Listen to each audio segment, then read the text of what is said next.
बदरुगंज के विधायक अंजार नईमी साहब हैं और लगातार चर्चे में बने हुए हैं। एआईएम के विधायक हैं और काफी कद्दावर नेता भी हैं। अंजार साहब, बहादुर कोचाधावन अंतर्गत एक महिला के साथ रेप हुआ है। इसके बाद जो है मामला लगातार तूल पकड़ा हुआ है। कई मीडिया चैनल में लगातार ये खबरें आ रही है कि अब तक जो है जो पीड़ित है उसका हालत काफी नाजुक बताया जा रहा है और जो इस तरह की घटनाओं को अंजाम देने वाला वो नाबालिग लड़का है। आखिर क्या है इसमें प्रशासन अब तक इस मामले पे क्या कर रहा है? हम लोगों को तो ये घटना 8 तारीख की है, मतलब टेगड़िया पंचायत का हरवाडंगा गांव जी, वहाँ का मामला है जी। कोचाधावन प्रखंड से बिलोंग करता है गांव जी। तो मामला ये था कि वो एक वृद्ध महिला है जो 65-70 साल की होगी जी। उसके साथ वो दुष्कर्म किया। उसके बाद उसको मारने का भी प्रयास किया गया और वो माइनर बताया जा रहा है, लेकिन माइनर नहीं है। पता चला, कल हम लोग गए थे देखने के लिए महिला को, तो वहाँ के उसके परिजनों से भी जानकारी लिए तो उनका कहना है कि माइनर नहीं है। तो हम लोग सरकार से भी मांग करते हैं, प्रशासन से भी मांग करते हैं, एसपी साहब से भी मांग कर रहे हैं कि भाई आप स्पीडी ट्रायल चला करके इसको सख्त से सख्त सजा देने का काम करे और इसको सजाए मौत हो, क्योंकि इस तरह का जघन्य अपराध दोबारा इसकी पुनरावृत्ति नहीं हो। इसके लिए हम लोग कल वहाँ प्रेस कॉन्फ्रेंस भी किया था किशनगंज में, जिला ऑफिस में हम लोगों का, जो इसाक साहब भी मौजूद थे। तो उन्हीं के सामने में हम लोग गए थे उसको पीड़िता को देखने के लिए।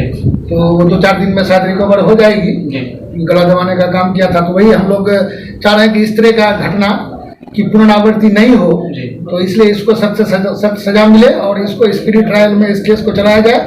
15 दिन से महीना दिन के अंदर या 2 महीना के अंदर इसका सजा हो जाए। सर, ये मामला काफी दिन से चल रहा है, लगभग 1 सप्ताह से ऊपर हो चुका है। अब तक जो है प्रशासन इसमें क्या कर रही है? प्रशासन क्या सोई हुई है? आखिर ये लड़का का ये कोई नया मामला नहीं है, कई बार ऐसा कई घटनाओं का अंजाम दिया है, सुनने में तो ये भी आ रहा है। नहीं, तो ये इसके बारे में मालूम ये है कि ये जानवरों के साथ दुष्कर्म करता था, तो लोग उसका इतना संज्ञान में नहीं लेगा। लोग ये सोचा होगा कि मेंटल है, ये मानसिक मतलब क्या विकलांगता कहा जाए इसको, कि उस टाइप का मामला था। तो लोग शायद उतना उसको मतलब गंभीरता से नहीं लिया, लेकिन जब एक वृद्ध महिला के साथ इस तरह का किया गया तब लोग इसको गंभीरता से लिया है। और इस तरह की बात प्रशासन के नज़र में नहीं आया होगा। पहले प्रशासन तुरंत उसको, उसके घर वाले ही उसको रेड करके पकड़ करके प्रशासन के हवाले किया, थाना कोचाधावन थाना के हवाले किया था और वो पकड़ा भी गया है। और हम समझते हैं कि प्रशासन इसमें मदद करेगा और इसमें स्पीडी ट्रायल चला करके इसको मुजरिम को सख्त से सख्त सजा मिले।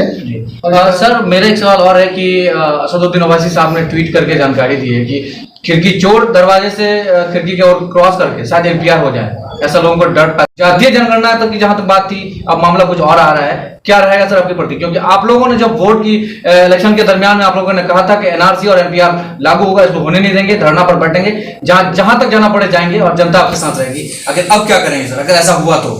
हम लोग तो इसके लिए संघर्षरत रहे हैं और रहेंगे। अगर इस तरह का मामला आएगा तो मतलब सड़क से सदन तक हम लोगों का संघर्ष रहेगा। रहा सवाल की माननीय मुख्यमंत्री नीतीश कुमार जी भी बोले थे कि जब तक मैं जीवित हूँ मैं एनआरसी एनपीआर लागू होने नहीं दूंगा। ये खुद उनका बयान है। लेकिन ये चोर दरवाजे से लग रहा है, कहीं ना कहीं ये चोर दरवाजे से संघ के दबाव में आकर के सरकार इस तरह की काम कर रहा है। सारा जिला प्रशासन, बिहार के जितने भी जिला है, सारे जिला के जिला अध्यक्ष जो है या जिला प्रशासन इस तरह का मतलब नोटिफिकेशन जारी किया है कि कोई भी मतलब किसी भी आदमी को लगे कि कोई भी आदमी संदिग्ध हो, जबकि इस तरह का कोई मामला नहीं है। अगर ऐसे भी कोई भी जो इस देश का सच्चा नागरिक है कहीं भी रह रहा है, उसको कोई भी ऐसा लग रहा है कि यह आदमी विदेशी घुसपैठिया है, तो उसकी शिकायत वो प्रशासन को देता है, चाहे वो नजदीकी थाना हो या जिला मतलब मुख्यालय हो, जहाँ भी हो उसकी सूचना देता है। लेकिन ऐसा कहीं नहीं है। लोग इससे ये जाहिर होता है कि ये किसी खास कम्युनिटी को टारगेट करने के लिए, उसको जलील करने के लिए इस तरह का, या फिर पिछले दरवाजे से एनपीआर और एनआरसी लागू करने का एक तरीका निकाला गया है। ये भी तो हो सकता है ना कि जातीय जनगणना करा करके कुछ और हो जाए, इसका क्या गारंटी है कि नहीं, जातीय जनगणना तो ये लोगों के हित में है। इसकी हम लोग डिमांड भी कर रहे हैं कि जातीय आधारित जनगणना होना चाहिए। क्योंकि आप देखिएगा कि टिकट लेने के लिए कोई भी पार्टी जब टिकट देती है तो जाति पूछता है कि इसका जाति क्या है, वहाँ जिसकी बहुलता होती है ऐसे जाति के आदमी को टिकट दिया जाता है। तो फिर जाति आधारित जनगणना क्यों नहीं? ये शायद 1930 में पहली बार जाति आधारित जनगणना हुआ था, उसके बाद अब तक नहीं हुआ। ये जातीय आधारित जनगणना होगा तो उस कम्युनिटी जिस जाति से वो बिलोंग करता है, ऐसी जाति किस स्थिति में है, उसका सोशल स्टेटस क्या है, ये जानने का मौका मिलेगा और उसको उसी हिसाब से आपका जो रिजर्वेशन है, जो आरक्षण है, ये तय होगा। तय होने से समाज के को लाभ मिलेगा इसका।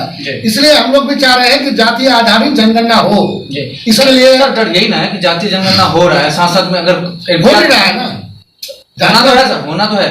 अभी इसके लिए केंद्र सरकार मान नहीं रही है। हम सरकार इसमें बिहार सरकार चाह रही है कि जातीय, बिहार सरकार भी चाह रही है, क्योंकि बिहार के हम लोगों से पहले भी इसके लिए प्रस्ताव केंद्र सरकार को पूर्ण बहुमत से पास करके प्रस्ताव भेजा जा चुका है केंद्र को। इस बात को लेकर के आपके विधायक अब्दुल इमाम साहब भी मिल चुके हैं। हाँ, इसमें हमारे माननीय मुख्यमंत्री जी के साथ जो बिहार का जो डेलीगेशन गया हुआ था केंद्र प्रधानमंत्री से मिलने के लिए, उसमें हमारे पार्टी की तरफ से हमारे रियासती सदर अब्दुल इमाम साहब भी गए थे। तो उनसे इन लोगों का कहना था कि प्रधानमंत्री संज्ञान में लिया है, उन्होंने नकारा नहीं है, वो इस बात का स्टडी करेंगे, स्टडी करने के बाद इसकी घोषणा होगी। तो अभी इससे इनकार नहीं किया जा सकता है कि ये प्रधानमंत्री करवाएंगे नहीं करवाएंगे, लेकिन भाजपा के लोग कह रहे हैं, संघ की तरफ से ये बात आ रही है कि जाति आधारित जनगणना नहीं होगी। लेकिन हम लोगों का ये दबाव है, सभी पार्टियों का, बिहार वालों का ये दबाव है कि जाति आधारित जनगणना हो। अगर नहीं भी होती है तो बिहार सरकार को अपने खर्च पर जाति आधारित जनगणना कराना चाहिए। सर होनी तो है, मगर जब भी वो कराने की मांग उठ रही है लगातार, मगर एनपीआर एनआरसी फिर वही चीज है ना कि ट्वीट के माध्यम से जो आपके बैरिस्टर असदुद्दीन ओवैसी साहब ने जो कहा है, इससे तो लोगों आप डर हो गए। नहीं, ये वो ओवैसी साहब इसलिए बोले हैं कि अभी सभी जिलों से एक नोटिफिकेशन जारी हुआ है, एक चिट्ठी निकाला गया है कि किसी भी व्यक्ति को अगर लगे कि कोई भी घुसपैठिया, उसमें एक लिख दिया गया है कि बांग्लादेशी घुसपैठिया अगर आपको नजर आया तो आप स्थानीय थाना को हो या स्थानीय मतलब कोई प्रशासन को आप इसका सूचना दें। इसको हम लोग जांच करके इसका तो मतलब तुरंत इस पर कार्रवाई की जाए। ऐसे में तो किसी आदमी को भी फंसा सकता है। इस पर हमारे ओवैसी साहब बयान दिए हैं कि कहीं ये चोर दरवाजे से, यानी किसी एक कम्युनिटी को टारगेट करने के लिए, ये जलील करने के लिए इस तरह की घटना को अंजाम दिया जा रहा है। और ऐसा अगर होगा तो इसी के ऊपर ट्वीट किए हैं हमारे ओवैसी साहब। सर ऐसा भी तो हो सकता है ना कि आप कोई आदमी किसी से दुश्मनी कर रहा है, उसको फंसाने के लिए। हाँ, तो मामला तो वही है ना कि ये तो कोई भी किसी का नाम दे करके उसको प्रताड़ित करेगा, परेशान करेगा, तो मामला वही है। इसलिए हमारे ओवैसी साहब इसके लिए ट्वीट किए हैं कि ये कहीं चोर दरवाजे से एनपीआर एनआरसी लागू करने का साजिश तो नहीं है। आगे का रोल क्या रहेगा आप लोगों का अगर हो जाए? अगर ऐसा होगा तो इसके लिए हम लोग विरोध करेंगे। हम लोग अभी भी विरोध कर रहे हैं कि इस तरह की इसको वापस लिया जाए। ये गलत प्रवृत्ति है, इस तरह का नहीं होना चाहिए। बहुत शुक्रिया।